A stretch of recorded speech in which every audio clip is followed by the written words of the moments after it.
mga ka-shy, sure sa bahay nyo meron kayong sofa or upuan na may foam. I'm sure nag-iisip kayo kung ano yung paraan kung paano matanggal ang mga balahibo ng iyong mga aso at mga pusa sa inyong mga sofa bed or sa bed or sa sofa or kung saan man yon. And so, based on my experience, ang madalas na pinoproblema ko is yung mga balahibo ng pusa at ng aso. Kasi meron akong alagang 8 pusa and 2 aso. So, syempre, hindi naman natin maiwasan yan na dito sa ating bahay, marami talagang magbalahibo dahil mahilig po sila tumambay dito sa loob. Suggest na bumili na lang kayo ng pet hair remover. So, ito po yung product natin, guys. Ayan. So, hindi na natin siya na product review before or galing sa na-unbox kasi nga gamit ko na siya. So, ipapakita ko lang sa inyo yung kanyang effectiveness o kaya yung kanyang pagiging yung kanyang effect. Yan. Nahirapan tayong mag-English ha. So, ay papakita ko sa inyo yung effect nito, guys. Ito yung pet hair remover. Ayan. So, nagbubulol tayo. Ayan. So, ito yung pet hair remover. Nagkahalaga ng 129 pesos. Sulit na sulit. Hindi pa mabigat sa bulsa. So, kaya ako sila inasuggest sa'yo dahil effective po siya talaga para sa akin. So, syempre, kailangan tsagayin niyo po araw-araw na mag-brush nito.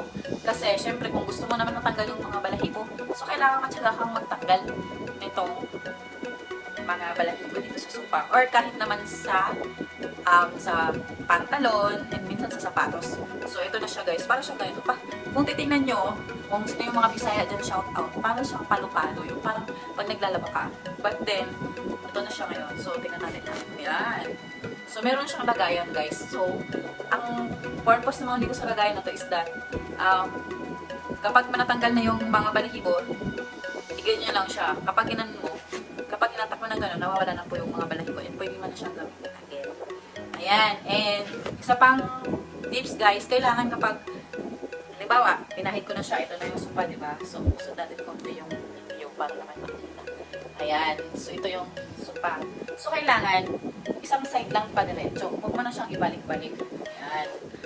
Ayan. So, ito po yung mga balahibo. Ayan. Ayan siya. Nakita niyo po. Ayan. Wala.